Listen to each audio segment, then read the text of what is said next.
Good morning, everyone. Welcome to what some people actually call the mother of all summer schools. And by the end of the week, you will know why. Okay, so why data science and how can we use it to improve the world? Well, first of all, now we have data. And it wasn't like this 10, 20 years ago. We're living in a world of big data where basically every minute 700,000 Google queries are being sent and 500,000 Facebook posts, maybe you've already sent a WhatsApp message in the meantime. As we move around, as we go shopping, all of this leaves data traces and it accumulates to create big data. And so people like Chris Anderson had a dream that basically if you just had enough data, quantity of data would turn into quality. We wouldn't need theory and science anymore. This is the point where you should get concerned, of course, because we're talking about your future job and where you'll still be needed.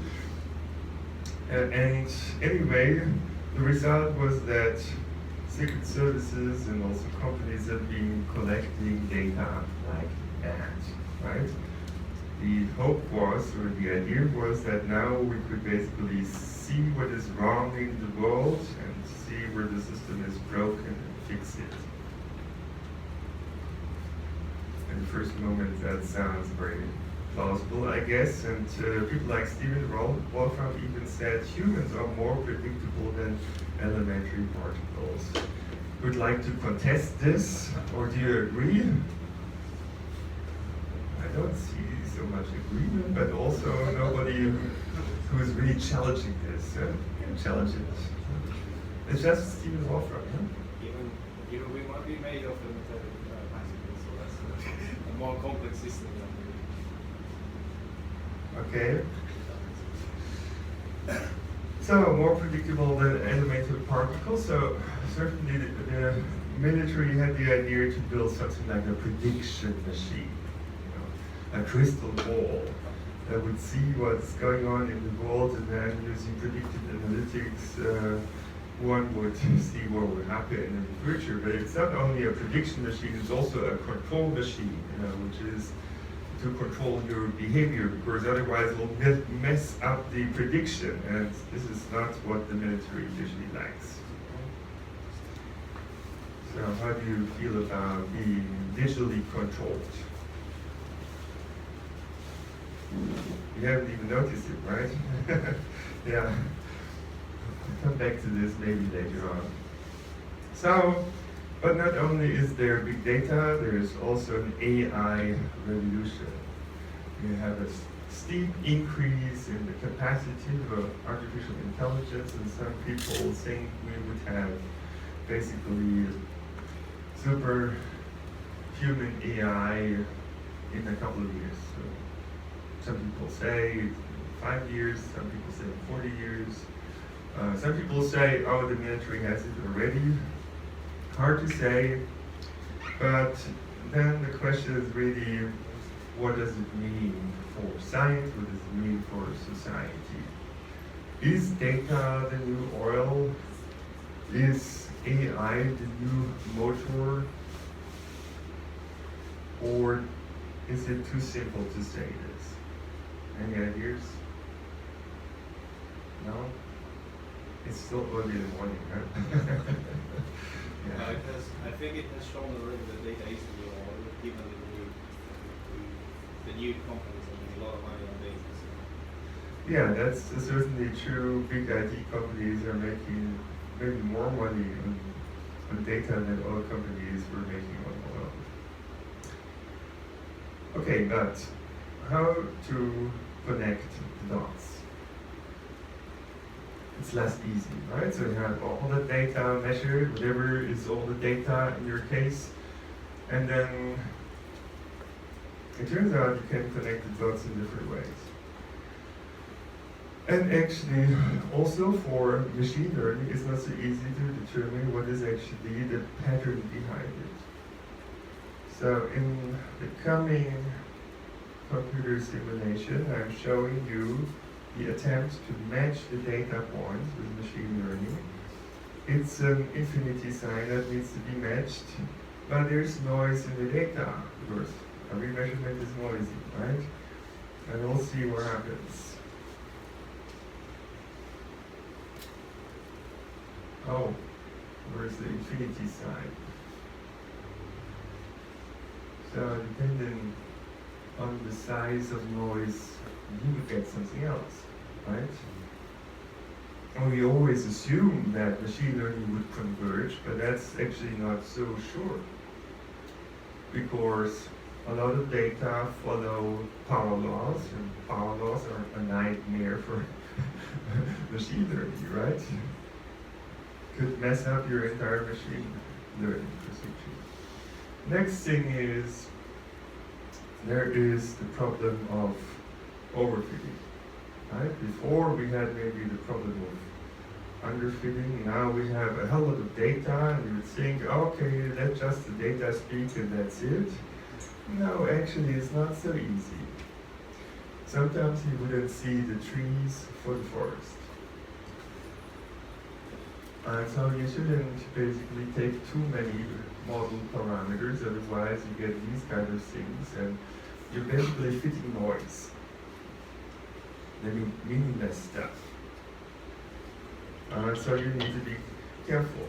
Now, if you think actually, oh, this is not really of practical relevance, then I should remind you of this.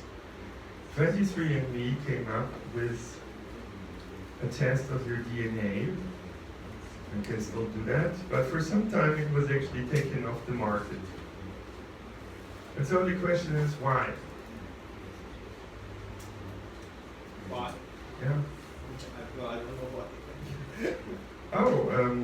The point was if you would send another DNA probe to another company that would offer you an analysis, you may get a different result, right?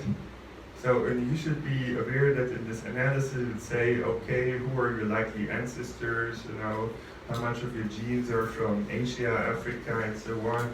But also, what are your likely diseases, what is the possible cause of death, you know. And maybe you would want this information to be reliable, right? And not every company basically saying something else. All of these companies, of course, are working with a lot of data. But then the issue here is sensitivity. So sometimes adding or subtracting a couple of data points could change the outcome of your analysis. That's sensitivity. It turns out that also the outcome may depend on your, not only your data set, but also on your machine learning algorithm. I was told even on the hardware, which shouldn't be the case. You know, this is kind of shocking. So basically, your future cause of death might depend on the hardware you use to evaluate your data. This shouldn't be the case, right? This is not scientific. And so, in other words, before you publish conclusions about your data set, you have to do this sensitivity analysis. Is it robust? And so one of the questions which is really important in this connection is how detailed should your model be? If you have too many parameters in your model, then basically, yeah, I mean the training error will go down, down, down. The more parameters you have, of course, when you can fit more and more stuff, in the end, as I told you, would probably fit the noise. But then if you test it with another data set, or just with half of the data set that you put apart for the testing, then you would see, oh, actually having more parameters wouldn't make your prediction better. That's interesting, right? So you need to be careful here as well. And you need to be aware that even in times of big data, classification errors will happen. So your false positives, so first and second kind, as you know, so basically false alarms and alarms that don't go off, And would say, is it a problem? Is it a problem? Is it a problem? Come on, tell me. Of course it's a problem, right? Let's take pre-crime. Who's taking the plane to come here? Come on, show me your hands. Be honest. It was all CO2-free planes, I guess. But anyway, the point is, there's also a procedure making a background check, right? Are you a potential terrorist? That's the question, or a criminal. So, are you? Now, algorithms will look into this. And then the question is, how many false positives do you have? So how many alarms will you have for one terrorist? What do you think? Maybe. Yeah, but how many? 10? Who thinks 10? 10 false alarms for one terrorist? 10? 100? 1,000? Who thinks more than 1,000?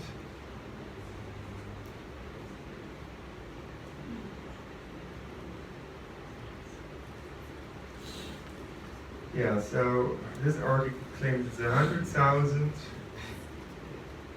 When you consider criminals as well, then it's kind of 3 criminals within 1,000 alarms. So, do you feel comfortable with that kind of algorithm? You know, like the terrorist is walking kind of 10 meters away from you, but basically the radar is telling you now you would be potentially a terrorist. Do you feel safe? Who feels safe about this? So these are the issues that we do have actually with big data. You know, even though we have so much data. And now a similar thing applies, of course, to health data, right? So if you make a health test, there would also be false positives, like HIV, cancer, whatever you're testing, you know. And of course, the pharma industry likes you to test for as many diseases as possible because even if you're it would be healthy, there are always some false alarms, and you know that makes subscriptions and all these kind of things. So if you have an accuracy of 99% say, it's a high accuracy, not every medical test makes this. This means basically 1% is a false alarm. How many people are this in a million? You can just make the math. It's a lot of people who would have a false health alarm, right? And if the test tells you you have HIV and you're totally healthy, or tells you you have cancer, but you're fine actually, it's not funny, right? So we need to be careful. And then basically what comes on top is correlation doesn't mean causation. So say 2 variables turn out to be correlated in your data, and you say, hey, you know, today I made a discovery here. But then the question is now, does A cause B? Does B cause A? Or even does C, another factor that you haven't measured, or you don't even know about, cause A and B? Let me give you an example. And it fits very well to southern Italy because there's a lot of heat over here. So let's take the number of forest fires as a function of ice cream eating children. There's a strong correlation here, right? You can imagine. Granita is also fine. But now, if you would basically forbid children to eat ice cream, or if you would basically put them in jail in order to prevent forest fires, there wouldn't be any change in the number of forest fires, right? Even though you have a very strong correlation. Now, of course, that's a ridiculous example, but I've chosen that for a purpose, because in other cases, you wouldn't see immediately that this is ridiculous, but people would see a strong correlation, and they would make such kind of conclusions that, there's a lot of crime, say, in this area of unemployment, and that means, does it mean that unemployed people are more criminal?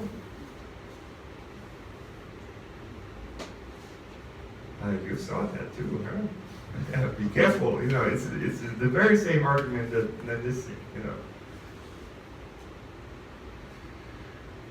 And then also it could happen that A and B just appear to be correlated. So there happens to be a correlation by coincidence. And we call this spurious correlations. And there are a lot of spurious correlations. This is a very nice book about it. It shows you just a lot of graphs of curves that correlate. Totally crazy stuff. It's basically a book of jokes. And by which he is trying to show you that correlations tell you nothing about the world. Let's take this one. Number of serial killers as a function of chocolate consumption. Who of you is now still considering to travel to Switzerland? Well, I can tell you it's still pretty safe, so this is just a spurious correlation, of course. Right? But if you think, oh, scientists will never make such stupid mistakes, and draw conclusions from this, well, actually, during the last AAAS meeting, this is one of the most prestigious conferences in science. One of the main speakers said machine learning causes a science crisis. Of course it is, because a lot of people suddenly find all sorts of patterns, like patterns in the star, like we're ascribing some meaning to them, but what does it really mean? And so there's also what some people call the dark secret at the heart of AI. So what is it about? Well, we don't know really how AI comes to its conclusions, right? We want to understand it. If somebody claims something to us, we're asking questions, why do you say this? Why do you think this? We're challenging the other person in our conversation, basically. And today's AI systems that we have at hand cannot be challenged this way to figure out why actually the AI came to this conclusion. This is important because if you want to have a health insurance or life insurance or a loan to buy real estate or whatever, in the meantime, there will be some big data analytics in the background and machine learning and AI maybe. And it may turn out that this algorithm comes to the conclusion that you shouldn't get this life insurance or this loan. And then of course you get very upset and say I'm an academic, and why don't I get a loan? I have a salary that comes in every month and so on. I don't understand this. And then the clerk basically says, well, I can't tell you because this is what my computer says. And I can't do anything about it. And then it turns out you're kind of living in a multi-county quarter of town, with a lot of bars and discotheques and so on, but a lot of unemployment maybe around, and who knows what else. And basically your neighbor's situation will determine your situation. Are you fine with this? it happens the same without AI. I mean, even the brain, we don't know how the brains reach a decision. It's But not we don't really- accept everything people say, right? Because we are supposing we are very rational. We base our decisions on something very rational, but we don't know, actually. I mean, we don't know how our brains reach any decision in reality. It's something that show us after. Yes, but then I would ask you, why do you think this, or why are you doing this? And then you would think about it, you would come up with a reason, or you would say, actually, you're right, maybe I should have decided differently. But you cannot argue with many of today's AI systems. I mean, some maybe, but anyway, so the point is that we need trustable AI, as people call it, and we need explainable result. We need understandable tools, and that brings us basically to data science. It means not just blind brute force analysis of big data sets with some algorithm that learns. And so data science is more than that. It brings in not only mathematics and computer science, but also domain knowledge. I mean science. Scientists are back in the game. And basically because also the amount of data is growing more quickly than processing power. Which means that there is a lot of dark data that will never be processed. And so you have to decide which data should I be looking at and in what way. And that needs scientists, that needs you, right? Now if you're saying, okay, Google is basically the leader in AI, and they wouldn't do stupid things, well, are you sure? So for some time there was Google Through Trends, and it was mentioned often among the first 3 examples for the success of big data analytics. And then it didn't work anymore. And in the meantime, it's even turned off. One of the reasons, by the way, it didn't work anymore because Google started to manipulate people's choices and search behavior, and so basically they were disturbing their measurement process.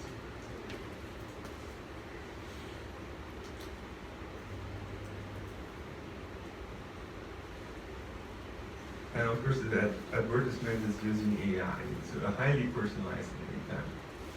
Now we've done something else actually in our science paper. Unfortunately, Dirk didn't come here. But I will shortly mention this study over here. So, say you have this crystal ball that allows you to see whenever somebody in the world gets sick and in what place and what disease that person has. Let's assume it for a moment. If you would look at this crystal ball, basically a globe, where sometimes light flashes up, the patterns that you would see would be very confusing. And you would be very frustrated.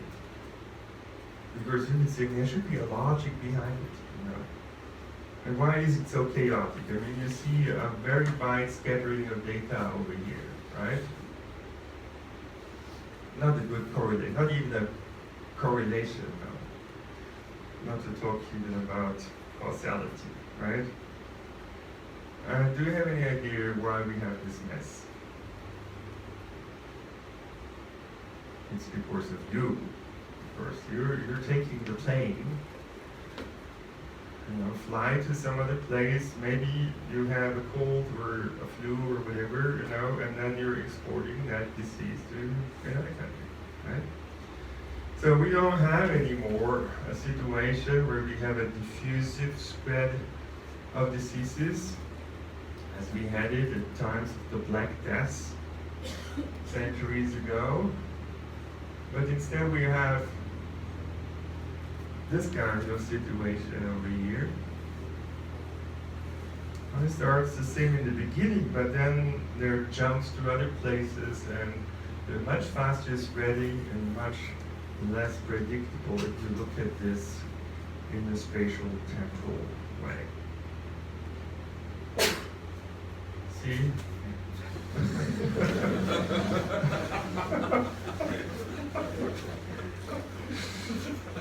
Where's that coming from? Now, what to do? Now, actually, you could combine this data set with another data set about passenger volumes traveling from airport A to B for all the airports in the world. And then based on this, you can introduce an effective distance, which would put those airports close to each other and have a lot of passenger exchange, and put cities that have, or villages that have very few people going from A to B in a large distance. And if you do this, then it turns out that you have a wave-like, diffusive spread of the disease across the globe. And you have a clear correlation. This is interesting because it allows you to determine the first case with a high likelihood.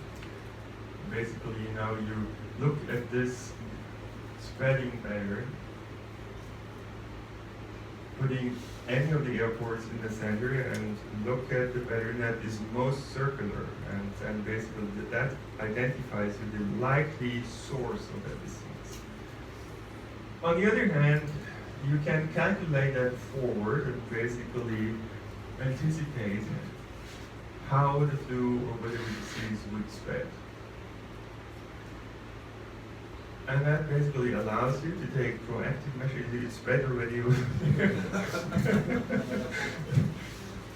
You can put medicine into these cities, you can put medical personnel into this city, so you can now take more effective measures than if you didn't know about it.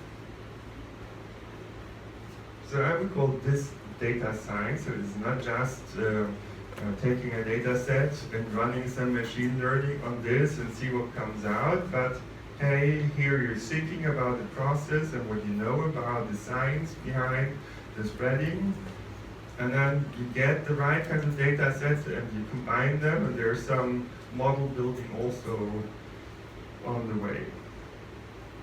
Now the question is, can society be understood with relatively simple models? As we're used to from physics, right? I mean, we're now in Italy, and there's of course this Tower of Pisa, and the saying is that Galileo made some experiments, kind of throwing small and big objects down the tower. Many people would have thought the big one will arrive first, but it turned out that this was actually not the case. Pretty surprising. It tells you a lot about physics. At that time also, basically people had pretty accurate description of planetary movement, but it was based on epicycles, and you could describe them as a superposition of circular motions. Well, from the point of view of mathematical accuracy, that was okay. But you didn't understand why this was the case, until people came up with this heliocentric worldview, with the sun in the center, and elliptical movement of the planets, and later on we could understand that as a result of gravitation, right?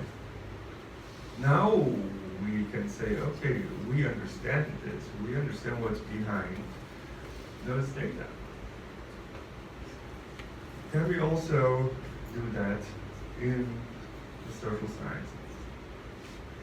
That brings us to computational social science. So basically, computational social science brings together Data science, computer science, and social science, we could say.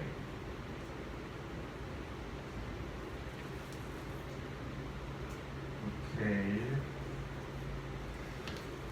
And so what we're doing, for example, at my professorship, is we're combining different research methods, namely computer simulations, data science, experiments in the lab or online experiments, and participatory platforms. And that gives us a better picture of what is going on. It turns out actually that many problems in the world result from systemic instability. So now we eventually want to improve the world, right? So we need to realize that our world has become more complex, in particular because we're networking everything. That means if anybody is doing something, will have some impact on some other people or some other places in the world. Whereas a single tweet could make a difference sometimes. Could move the markets, right? Or create conflict. And so in this highly networked world, you won't always reach the intended effect. There will often be side effects, there will be feedback effects, there will be cascading effects. And you need to consider this if you want to understand the world and if you want to manage it in a better way. So let's have a look at this. Apparently there's a traffic jam that's forming, moving backward by the way. Even if you could read the minds of all these people, you couldn't stop this from happening. The reason for this is what we call systemic instability. Nobody wants this to happen. And it still happens. Because if the density is above a certain threshold, then small variations in the speed will amplify, and there will be a cascading effect. And in the end, cars will be stopped, even though drivers don't want that at all. And there are a lot of examples of this kind around the world. These are the hard problems. Many of the problems we haven't solved are of this kind. Systemic instability. Or let's take crowds. Like in many cases, you have really nice patterns of self-organization, like lane formation over here. The opposite directions of motion are separated from each other. It doesn't require any laws for this, any traffic signs, any policemen. It just happens. And most people are not even aware of it. That's interesting. But it doesn't work out well always. So sometimes there are these crowd disasters, and nobody wanted this to happen, typically. Nobody wanted to kill anybody, and still there are people dying. And the reason, again, is systemic instability. Nobody was in control. Now if you think our managers are so much smarter, they're not so emotional, they're more rational, they're very well trained, they wouldn't make mistakes. Well, actually it turns out that if you play the so-called beer game, that's a logistic game with them, they would also have difficulties keeping supply stable. Again, because of the systemic instability. We have that also on a worldwide scale where we have booms and recessions. We have that also with crime, where you see also this oscillatory behavior. And then we have prejudice of the commons, overfishing, for example, climate change, exploitation of resources, pollution, tax evasion, free riding. Now, some of these problems are 1,000 years old. Some of these problems threaten our future around the globe, like climate change or exploitation of the environment. And nobody wants a global disaster to happen, I guess. I hope. And still, it happens. And it happens because cooperation turns out to be unstable in these kinds of settings. And so cooperation erodes, you end up with eventually of the comments, or with conflict. How many people do you think have planned their divorce when they were about to marry? Very few people, I guess, right? So what happens is something gets out of control. Systemic instability. Communication went wrong and it escalated. A cascading effect happened. And things like that can happen to countries too, unfortunately. And then there's war. Or the revolutions.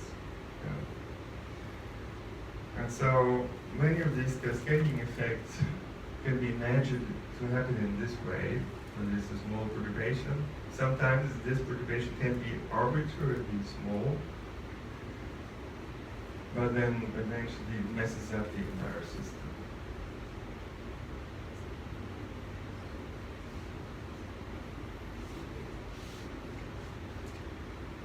You would think, nice experiments for a rainy weekend, but this shouldn't happen in real life. Such an uncontrolled explosion, right? And then it happened back in 2008 when we had the financial crisis. Same thing, Lehman Brothers went bankrupt, and then eventually hundreds of banks failed, causing losses of hundreds of billions, and the problem is still not fixed 10 years later. It's maybe bigger than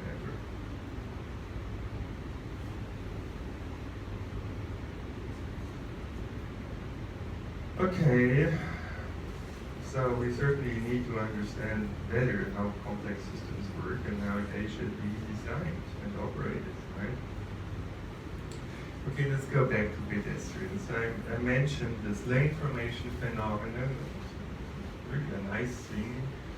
So you can see that the opposite directions of motion are separated from each other, and we can simulate such a thing. Right. Yeah?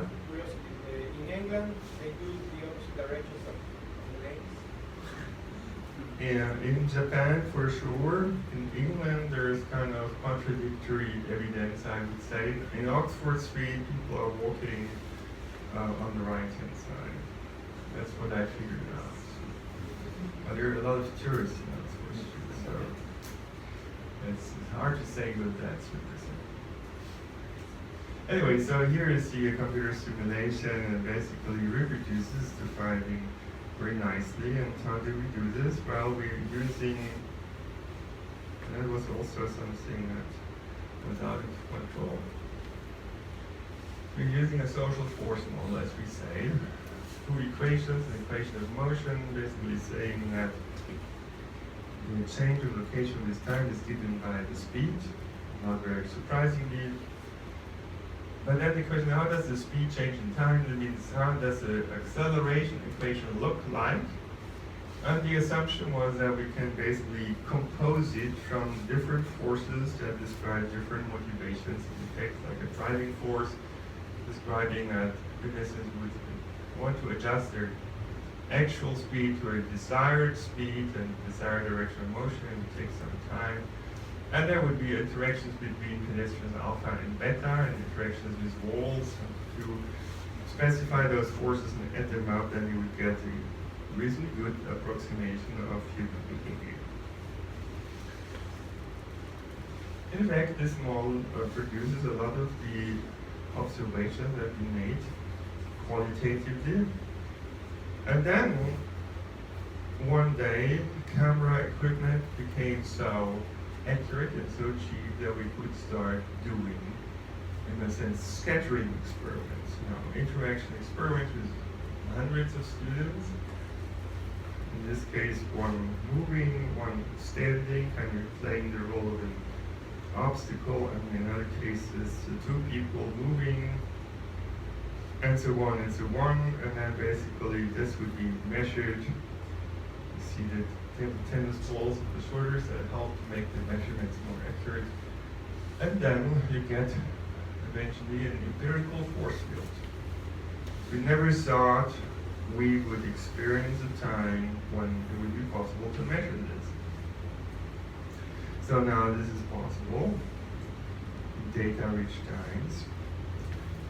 And the models that can be either fit or even developed in a data-driven way are reproducing actually the empirical findings quite well, including the asymmetry behavior. People have in Europe a preference for the right-hand side, and it's more pronounced with those people who, and there's a reinforcement effect. So this is the outcome of a calibration of two-person interactions in laboratories. And then we made a validation without an extra calibration, where we had multi-person interactions in real life, again without adjusting parameters, and the question was how well would we be able to predict the outcome. And you can see pretty well, including the asymmetry with respect to the right-hand side. That's pretty nice, and then of course we can simulate the name formation, but not only this. There are other phenomena which are interesting, including oscillatory flows at bottlenecks. And again, there's no traffic sign, no traffic light, no policeman. This is just by self-realization. What's the size of the slit? Body size. I mean, I've been a smaller circle before, and eventually over the years, you know, maybe this guy over here now, hopefully I'll not be that one later on. But you know the Granita competition? Have you heard about it? Okay, so yeah, it'll happen on Monday, right? Yeah, it's stripe formation actually. So there are two streams of pedestrians crossing each other. Then surprisingly, you could walk through the other stream without even stopping. And you better don't think about it. You better just walk. Because if you have to figure out the solution beforehand, you have to do a lot of math, and most likely, 30 minutes have passed and you have still not crossed the stream. The point is that we have the stripe formation phenomenon, and basically stripes are moving forward, and you're moving sideways within the stripes, and that allows you to move through the other stream of people. So with that knowledge, basically, we can start to improve pedestrian facilities. It turns out that all pedestrian facilities are made up of corridors, bottlenecks, and intersections, and all of them are designed the wrong way. Now, this is called tradition, right? So you do the same thing that you have been told has been done before, 100 years ago, or 200 years ago. But it turns out like a bottleneck situation could be improved by cutting away these corners. I mean, less space would mean more efficiency, interestingly enough. And once you remember this, then you would experiment and put maybe obstacles into the way of that corridor, like in that subway station as we have seen it in the movie. And it turns out to stabilize those opposite moving lanes, and that means efficiency is increasing, and we even think about solutions for the intersections where we would induce a circular movement. A social force model is, in the meantime, being applied around the world to plan multimodal traffic, with public transport, with pedestrians, with trams, bikes, and buses, and so on. It's being used also to make analysis of mass events like Olympic Games or rock concerts, whatever.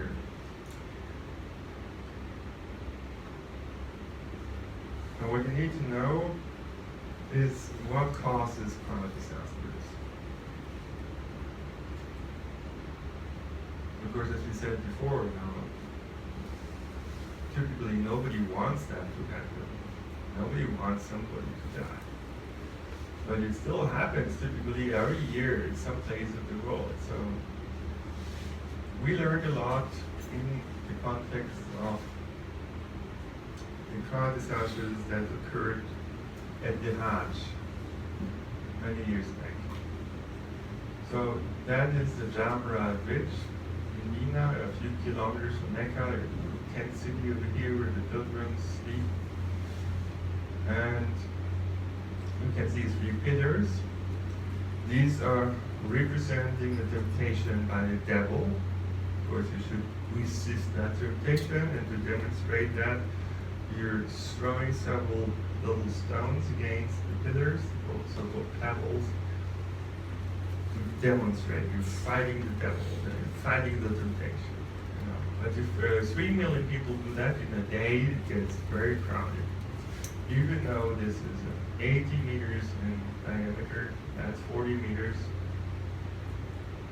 And in 2006, there was a terrible car disaster over here. In the open, you would say. Many car disasters also at some of the pillars. Now, it happened to be a video recorded area, so that footage could be analyzed. It turned out that it was effectively a bottleneck, because there were merging flows from different directions.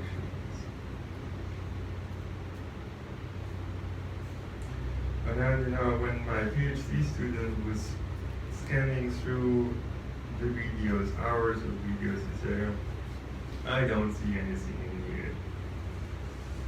I told them, why don't you accelerate the movie 10 times, 20 times, 50 times, 100 times?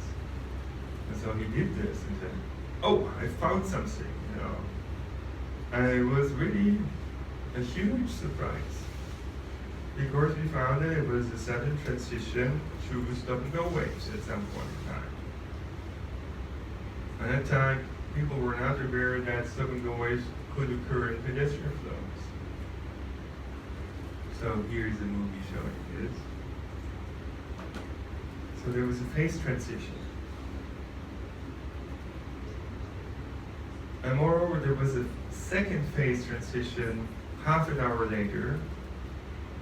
So from laminar flow to stop and go to what we call turbulent flow, where people are pushed into all sorts of possible directions because it's so dense that you're basically squeezed in between other people, and any touching of bodies unintentionally, in many cases, would basically cause a transfer of physical forces, and they would end up and they would push you around. And unfortunately, some people would, oh, now the disease is over there.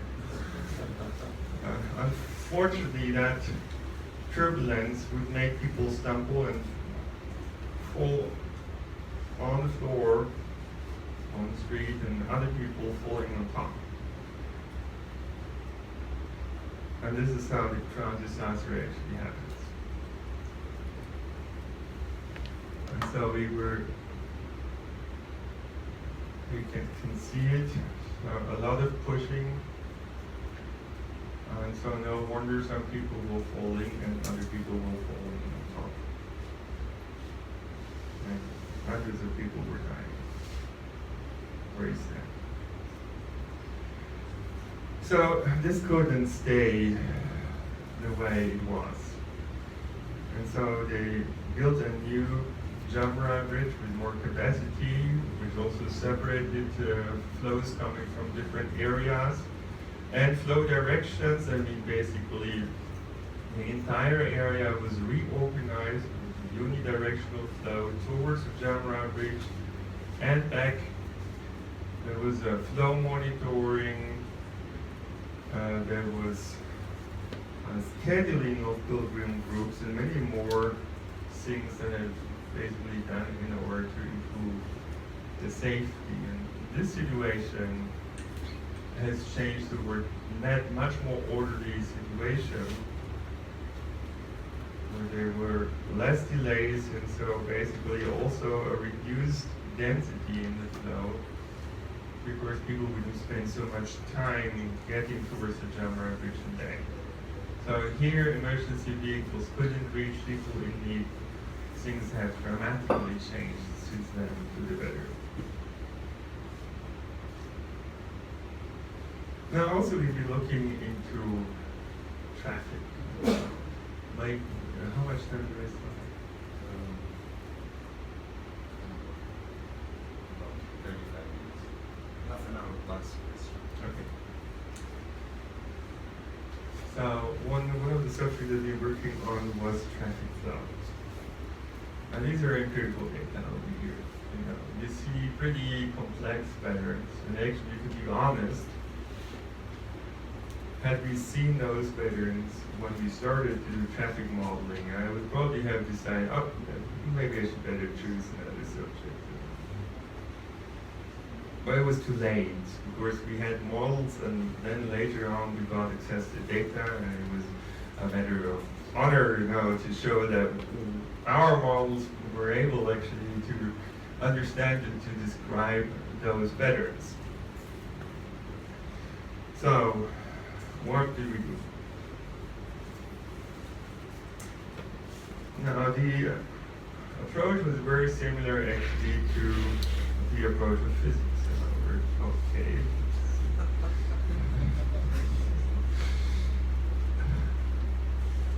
So, in physics, we're trying to understand properties of matter based on elementary particles. So, we want to understand properties of traffic flows based on elementary traffic patterns and how they came about. And we identified those elementary traffic patterns.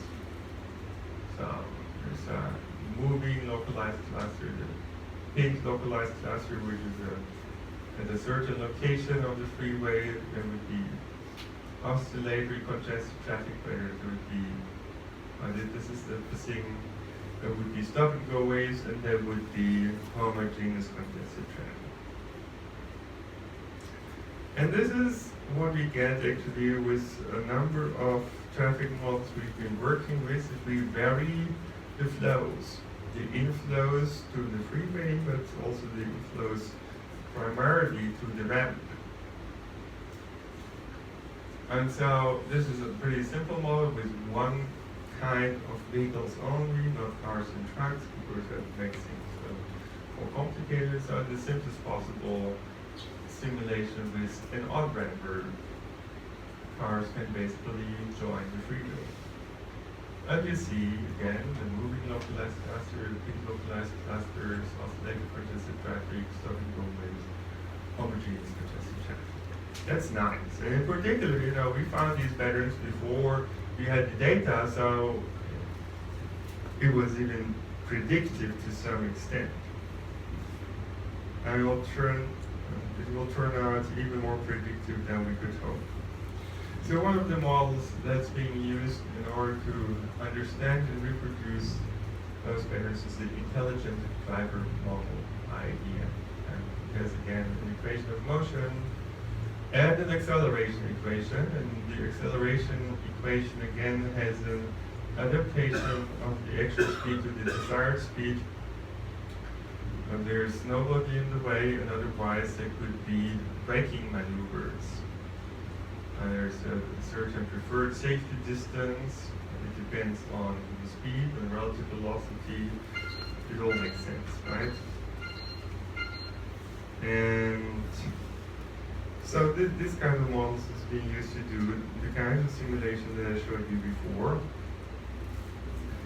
And it turns out that one can actually derive a predictive phase diagram for the kind of traffic states that are expected to occur. Now here, having a theoretical model is very helpful, because you can see we expect different outcomes depending on whether we have small perturbations in the traffic flow or large perturbations in the traffic flow. So if we don't know that, whether a traffic jam has been caused by a small or large perturbation, we will have an overlay of those two different pictures, and then things get pretty confusing. So basically, if you just see data, then you will be confused and will say, no, we see nothing in here. If you, however, have a theoretical hypothesis, then basically you can test that hypothesis and you can understand better the data. And this is what we actually found with the vehicle data. So the clear separation of those different traffic states, moving localized clusters, big localized clusters, stop and go with oscillated contested traffic. And here is the homogeneous contested traffic. And actually it comes to occur in the area of the phase diagram where we expect it to happen. So what do we show? This is the upstream flow on the freeway. That's the on-ramp flow, that means the flow merging with the freeway.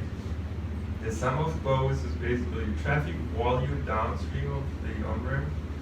So from here to there, traffic volume is increasing, so we're going from free traffic to congested traffic, and actually depends on circumstances what kind of congested traffic you find.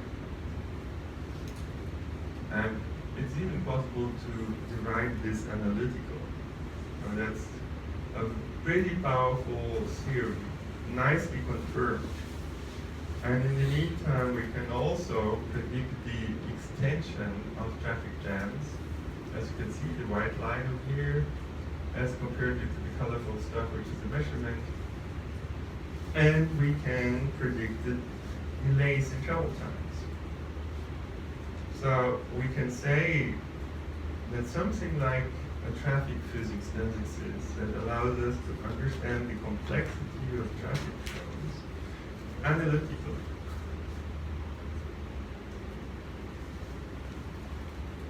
So despite the complexity, we can understand what happens and why.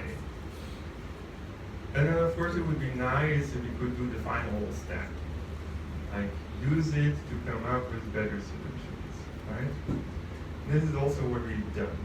So already years back, before people have actually been talking about Google self-driving cars, we've done experiments.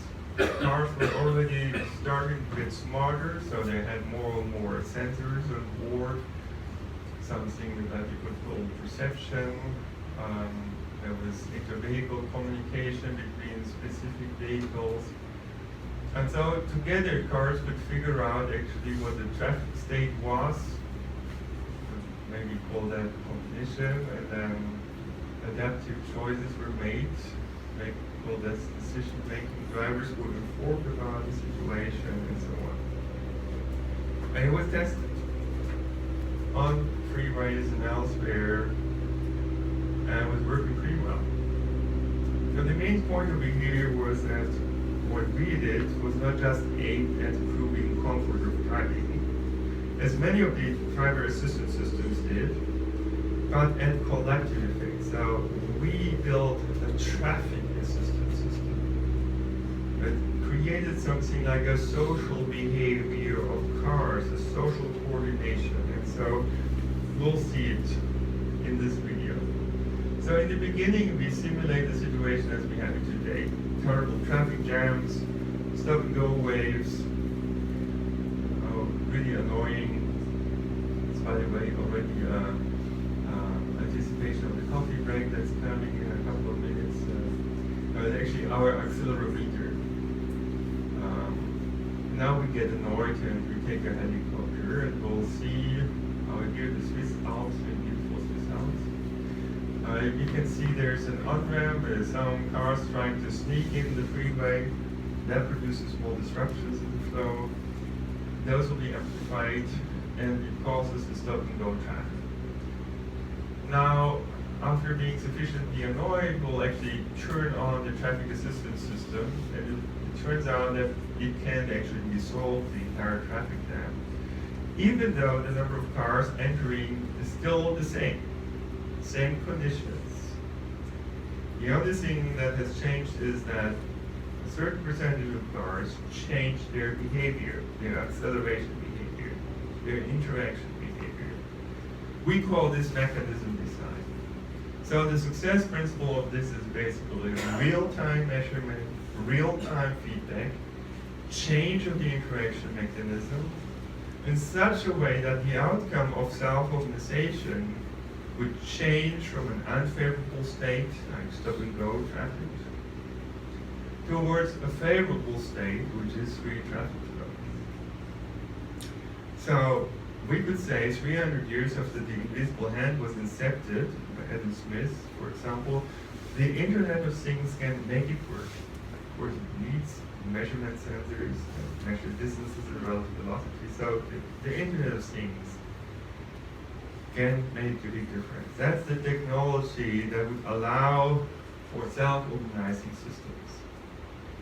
If you just have local feedback, you don't have to collect all that data in one huge traffic control center where the car company is then basically controlling the mobility of all cars in the future all over Europe or whatever. You don't need this. So you can build self-organizing systems that would behave favorably if you just know how to do mechanism design, right? So the question is, could we also apply that to cities? Make cities smarter. That is the situation that we often have today. Not very smart, very annoying. But this is actually how it could work. This is very fluid traffic flow over here, self-organized, no policemen, no traffic lights even. And it's surprising that it works so well. Is it there? Is it No, this is in Egypt. Very close to the pyramid of Gizeh. Is that the same principle? Don't think, just go through. Well, you still have to look. I recommend this. Now, there's a principle: never step back. Okay, which is very important in Egypt, I can tell you. Otherwise, I don't recommend it to be as a safe country. But the point over here is you have unidirectional flow in the front, you have unidirectional flow in the back, and you have a buffer in between which allows people to adjust their speed and find a gap in the flow. That's all it takes. Different design, mechanism design, right? And of course, with the Internet of Things, we could build systems to work this way. And now, let's remember what we've learned about pedestrian flows, right? So there were these oscillations as if there was a traffic light. So we saw armed intersections, also something like bottlenecks, just for more flow directions. And couldn't we transfer the pressure principle that is producing those self-organized flows, couldn't we transfer them to intersections too? Couldn't we have the traffic flows control the traffic lights rather than the other way around? And this is what we decided to do. Like I said, let's reinvent traffic light control from scratch. The question is, how well would it work, right? So today we have traffic control centers that are trying to get as much data as possible about what's going on in the city, and then they're trying to figure out an optimal plan and impose it on the city, and control the traffic lights with this, you, the drivers, like a benevolent dictator, Like the idea is you create a lot of chaos, you citizens, and that's why we need to control you with a traffic center. Now the point, however, is it's an NP-hard control problem. Which means that even if you have a supercomputer, you cannot do that in real time. Not exactly. You have to make simplifications, and the simplification is typical made is, okay, let's find a periodic scheme for each intersection, and that synchronize those cycles, these periods among the different intersections, and then let's adapt this basically to the measurements of incoming flows and so on. This is the approach today, but basically you're throwing away a lot of possible solutions, in particular non-periodic solutions. You think they will never be good solutions. Hey, who knows? All right, so we have then decided to compare this with another approach where basically those intersections we try to minimize travel times of approaching vehicles strictly, but each intersection would decide separately from each other, uncoordinated, like Homo economicus, like every intersection is trying to do the best thing, but you don't care about the others. No? Probably wouldn't work so well as this, which is a coordinated approach. And then this is an approach that does as over here, but it pays attention to the neighboring intersection. So if you have a large traffic jam, it will be cleared before you continue minimizing travel times. And saying, okay, being friendly to the neighbors would not be good for your intersection. Altogether, that would maybe extend travel times. So we expect this to be the best, this to be the second best, and that to be the third best. Okay, let's see what really happens. Sorry, on the previous slide, I didn't quite get why the third one would be second best. So that No, also it's third taking- best. Yeah, sorry, third best. I mean, isn't that taking into consideration also the neighbors, so should do better than the second one? Haven't you been told to be a selfish, egotistic optimizer in your life? And how can you doubt this? You have to have a word with your parents, not with me. Okay, so, and your teachers too, by the way. Okay, let's have a look. Maybe you're too smart for this world, Okay, so top-down regulation by the Traffic Control Center. As we increase capacity utilization in the traffic flow, we see that queue lengths will increase more or less linearly, and that's about what we expect, right? So the question, what does selfish optimization do? The Homo economicus thing, And hey, much better. So during the night, basically you don't have to wait for the cycle to end. You just switch screen for the cars that are arriving, and so you save a lot of travel times. But oh, that doesn't look good. Queue length is exploding. Traffic Control Center will say, ha ha ha ha. This is why you're paying millions every year. You need us to get control of the mess over here, when it's really important, when there's a lot of traffic flow. So basically, Adam Smith's invisible hand works over here, but it terribly fails over there. And that was end of story so far, right? But if you pay attention to your neighboring intersection, in fact, this is going to be better all the way. Of course, you knew that before. Of course, you were too smart for this world. So in fact, the invisible hand can be made to work. And bottom-up self-organization can outsmart optimal top-down control, surprisingly. If you have an empty heart, control problem.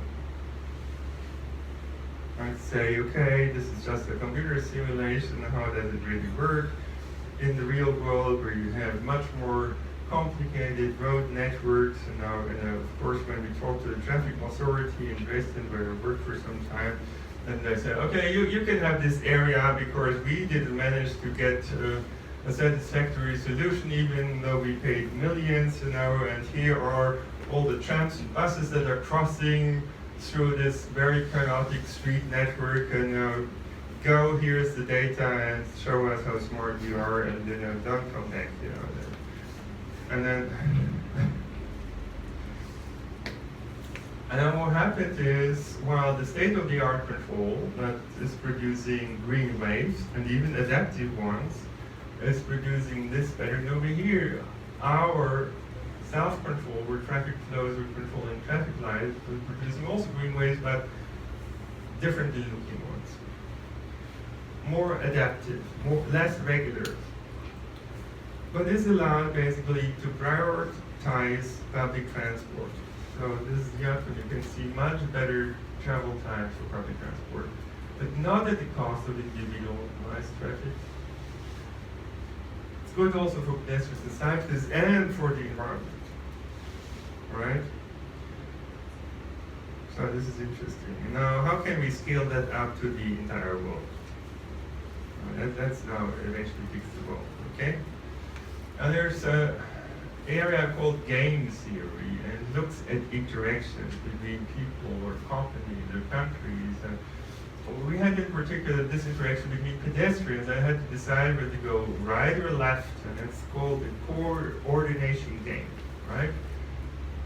If both go left or both go right, then basically they will be able to pass each other. That creates a benefit.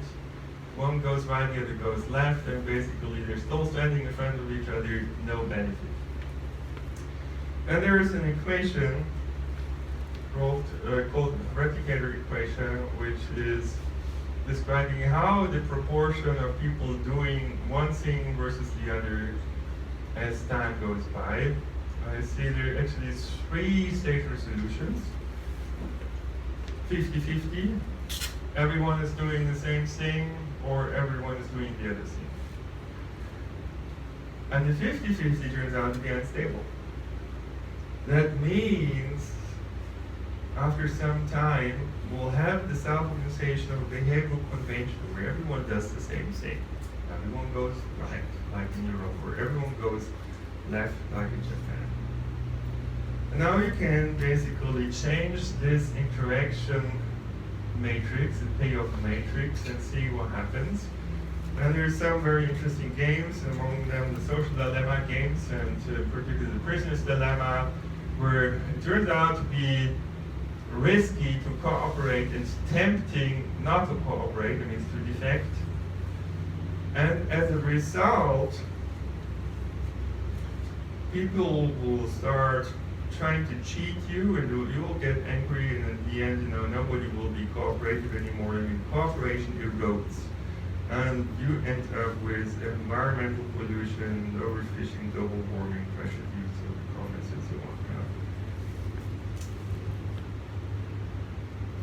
And now governments are saying, we cannot let this happen. The planet is at risk. We need to control you, citizens. You have created that CO2, you have eaten the fish, you know. That's basically what is now in the political debate.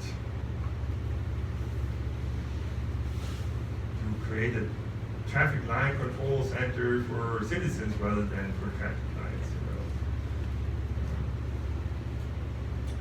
But as you can see over here, there's a border between different countries, and it doesn't have to end like this. It depends on how you go about it. And we know in science several social and other mechanisms that would change the game towards a game where cooperation would be possible or be stable even, or emerge. And among these mechanisms is so-called success-driven migration. So on the one hand, you would basically copy the most successful strategy or behavior of your neighbors.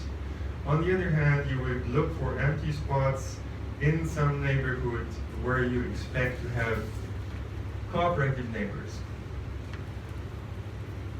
And then sometimes you do stupid things, there's some noise, and the question is what happens. We'll start with a very bad situation, or basically hell on earth, and nobody cooperates. Everyone is bad, everyone is exploiting everyone else. So this was the situation, red is exploitation. No, and I asked my PhD student to simulate this, and he said, "Oh yeah, I'm not going to waste my time." Well, a self-confident PhD student, as we have it, of course, in our team. I'm not going to simulate this. I'm going to do something else. And so a week later, I asked him, "Did you simulate this?" And he said, "Oh, no, I didn't simulate it because it's stupid to do this." And then another week later, I say, "Come on, let it give a try." Sit next to Unstable. Why don't you just change these parameters? Just takes 30 seconds, and then we'll look at this simulation and see what happened, And this is what happened. So in the beginning, he was right. Red, very uncooperative, and just sometimes blue, which is cooperative, by accident. And then it turns out that after 25,000 iterations, there was a critical cluster of cooperation by coincidence. And from that moment on, I was right. You can see that cooperation now is quickly spreading in the system. And that earned us a PNAS paper, The Outbreak of Cooperation.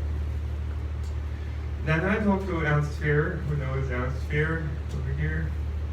And he's waiting for his Nobel Prize, very smart economist. And he said, I don't believe this saying. I mean, this is a nice simulation, but don't people actually anticipate beforehand when they move to a new place whether that will be cooperative or not? Isn't that a green beard effect? Do you know what a green beard effect is? Everyone who has a beard, you don't know what a beard is? A signal, right? So you could signal to other people whatever you want to signal, the cooperative person or your, I don't know what you want to signal, but the green beard effect means people would let other people know what they intend to do. You say, okay, good point, but I don't believe that this is actually the reason for the cooperative clashes that we find. Did your students simulate for longer Yeah, sure. Yeah. to be sure that it's stable? Yeah. And it Yeah, is. see, you don't believe this.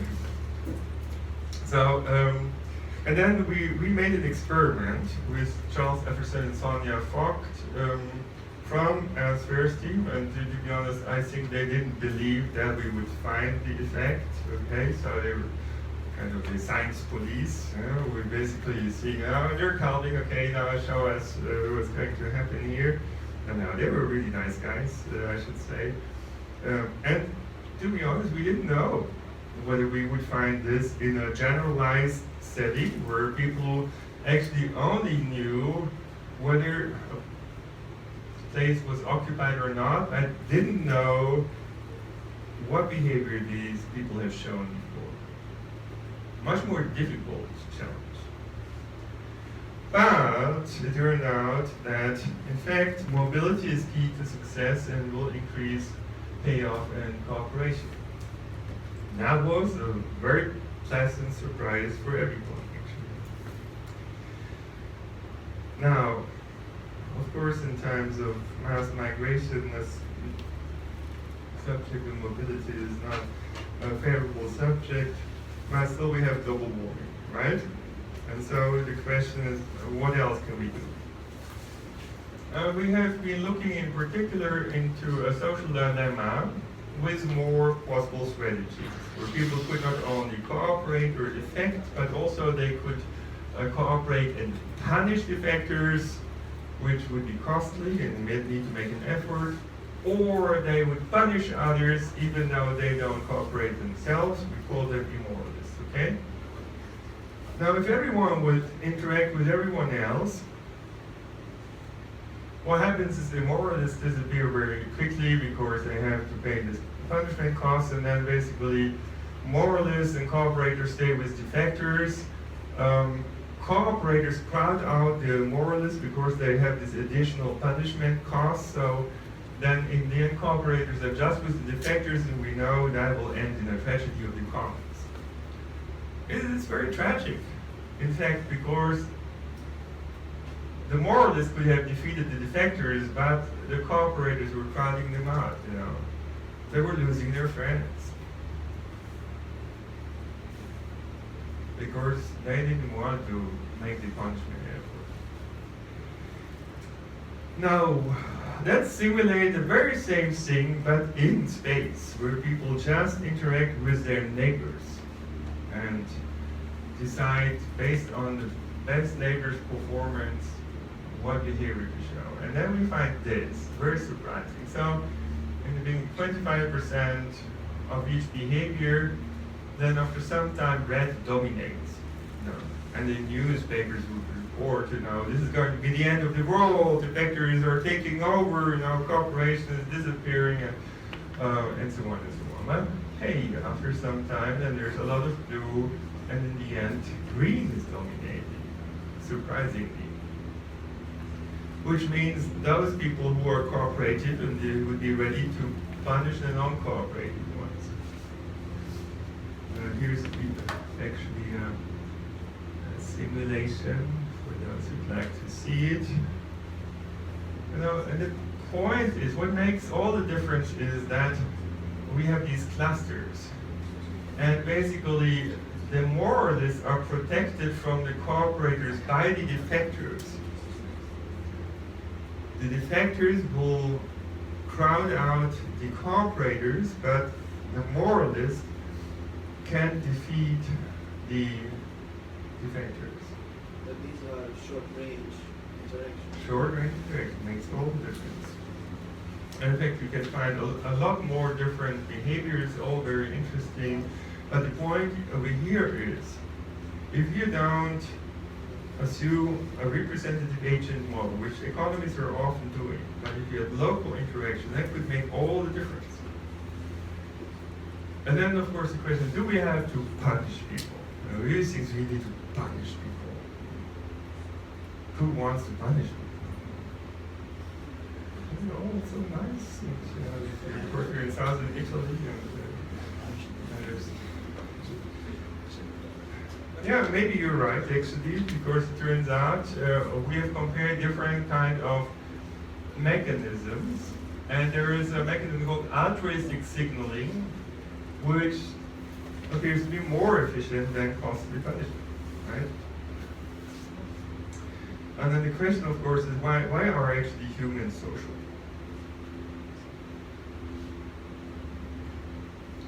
And we've always heard this story about Homo economicus, and now we are all selfish, because if we weren't selfish, we would give away resources to other people, they would have more kids, would spread faster, you know, the selfish people, and the nice people, they would have less children, you know.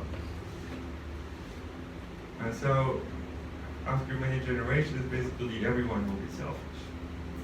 The nice people will disappear, that's kind of the story that we're being told. And so we simulated it in a computer. I will skip a little bit in order to get to the results. So we combined optimization, local optimization of utilities. Utilities would consider the success of neighbors or not. And we considered evolutionary principles such as mutation and selection, right? And this is what we found. Oh yes, Homo economicus will be dominating in most configurations. But there is a corner down there where Homo socialis, I mean people with other regarded preferences, would dominate. And actually this happens when parents raise their children next to them, which most people actually do, and actually for about 18 years, which is very special as compared to all the animals. So this is what makes us social.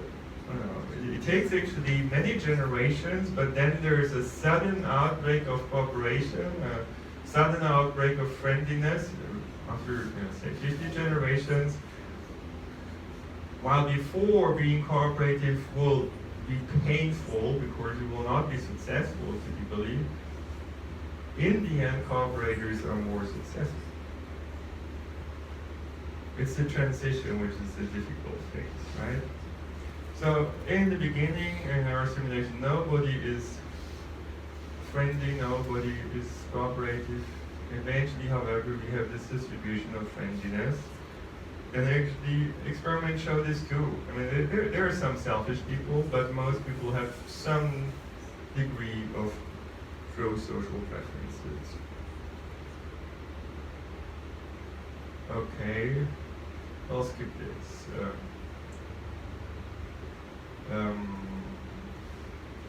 And we still need to fix basically our planet, right? So we basically come up with a solution for the sustainability crisis. Okay, so why don't we build an Internet of Things of the people, like you and me and everyone else? Actually, we do have smartphones, right? Those smartphones have a lot of sensors in them. You're not making very conscious use of these sensors, but we could be doing this. We could basically connect smartphones and build a citizen network and then measure noise. We have the right sensors in our smartphones, CO2 and waste and all sorts of things, and basically decide to incentivize positive externalities, reduce negative ones, discourage it, and ensure fair compensation. And we would, based on the knowledge of complex systems, we would do that in a multidimensional way. Not just a one-dimensional money like dollars, but a CO2 money, a plastic money, glass money, noise money, and so on. And that would allow us local real-time feedbacks. We could combine the Internet of Things with a money system, for example, blockchain-based or not. And then we would have this multidimensional feedback system as we have that in nature, like in every ecosystem. There's no money there, but they still work very nicely, actually. And our body too. Do you have to think about what your body has to do all the time in order to work well? No, that happens just by itself through self-realization, right?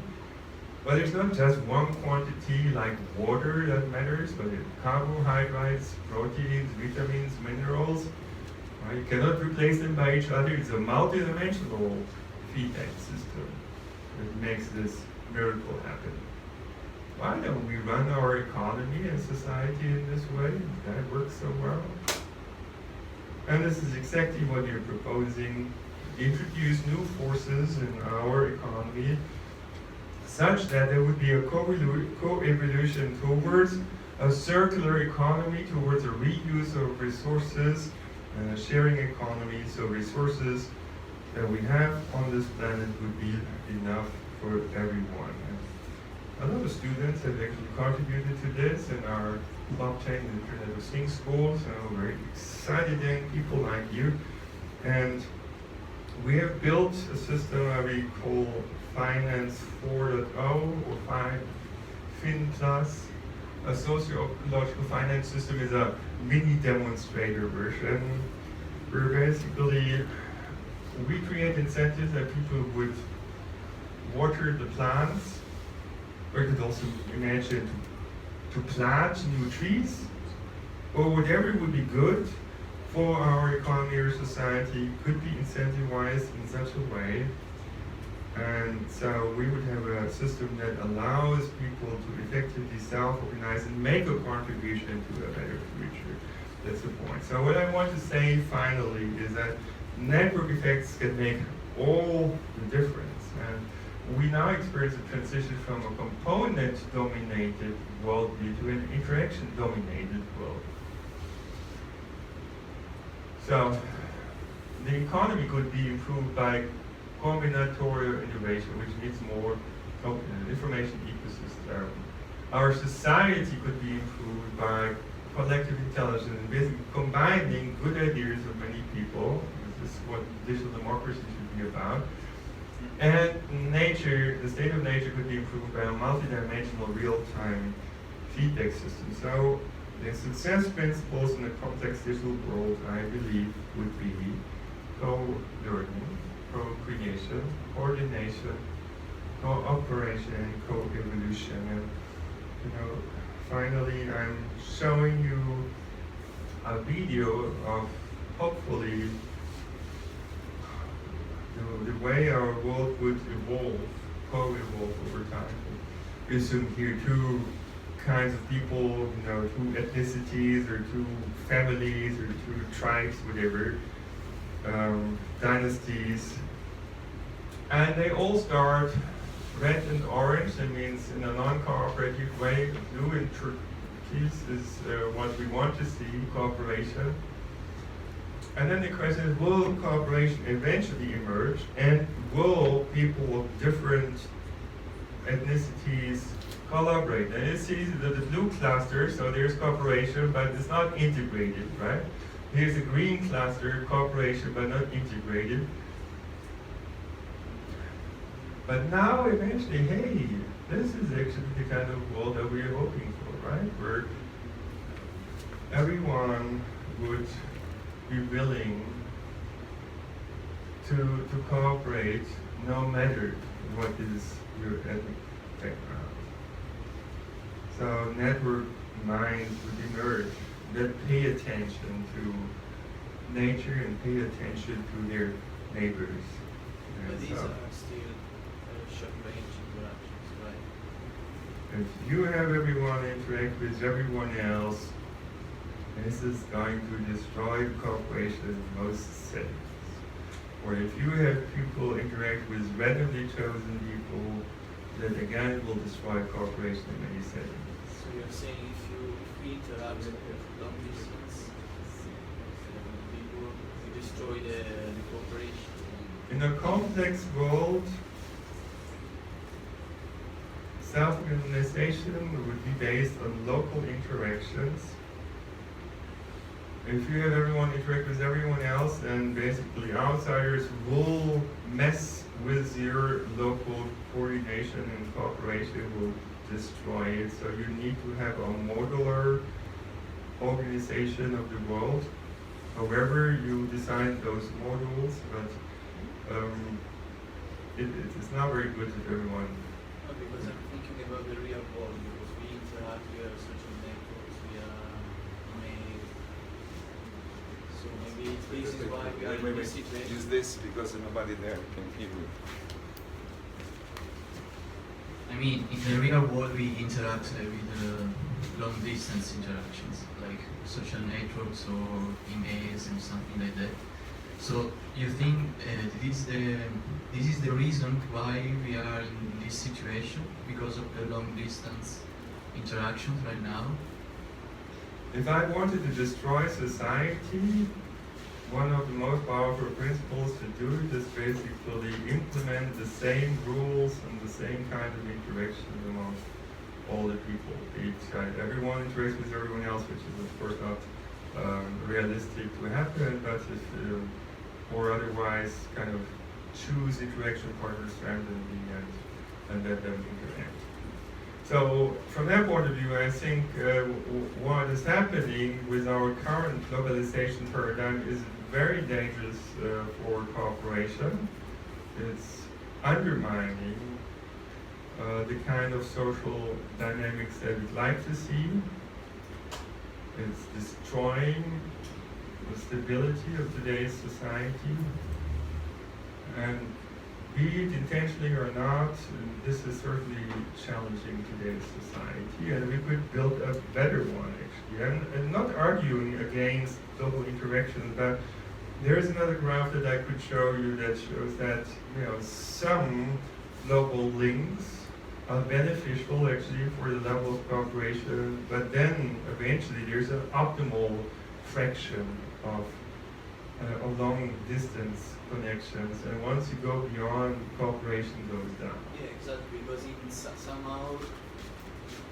somehow these long distance related interactions could facilitate, could make the this kind of behavior of cooperation quicker if it is with a certain density. Don't you think so? Yeah, so a number of long-range interactions can be beneficial, and if you connect the right people or the right institutions, too many interactions will be bad. And so what will happen is basically cooperation fails. Governments will say, okay, these stupid citizens, they don't behave cooperatively, we need to take control. Then basically what's being done is build a mass surveillance system and something like the citizen score that would allow politicians basically to punish people if they don't do what's told.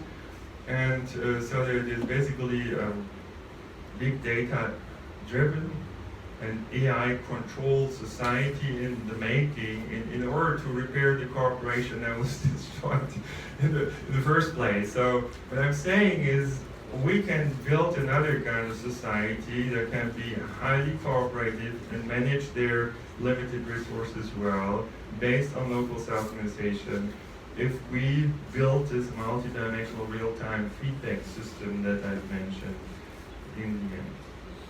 And that's, I believe, the world we would rather prefer to live in. Just one quick observation. Maybe the long distance link, what you think a bit of the flu way of passing, so Yeah. living next to big cities and long distances. Everybody worried about it. Yeah. So with this approach, one can see also the emergence of patterns of cooperations among highly connected long distances. Right. This is absolutely correct. Regarding the flu, by the way, we've also done simulations where we have a couple of long-term connections, and then we increase the fraction of those long-term connections, and up to a certain point it's pretty okay. And then suddenly there's just basically one connection too much and the entire system will be infected. So we'll have a global pandemic, too much traveling. So, So time for another question and then continue on topics that are raised. Yeah, just a quick question. In this simulation, we see classes emerging in C and D, and then they actually disappear until they become stable in E and further away. Is there a concept of time or genetics in this simulation that would allow for it to become stable? And to your opinion, considering the Western world today, are we represented by any of these classes? can you say more specifically what you were referring to? Which model? Well, in that slide, in the slide that was on the screen. Ah. So When it, yeah, I mean, in principle, this is not going to go back to a defective state if you don't change the interaction rules completely, right? You could destroy it again through many long-term connections, but otherwise, yeah, that would be kind of the final state. That's world peace, that would eventually happen. The question is, will it happen before the next world war? Will it happen soon, hopefully? Or how long would we have to wait? it's just that the evolution over time was in B there was a cluster and then disappears, and then in C there was a cluster bigger and then disappears, and then the cluster grows and becomes stable. Yeah, but in the end here you have a majority of cooperative individuals with other regarding preferences, and there's still a little bit of change, but it will be dominated by those people, and there's still a few bad guys that are kind of messing with the system, and that's why you keep having some change in the system. But overall, that's going to be hopefully a stable outcome. Thank you, Dirk.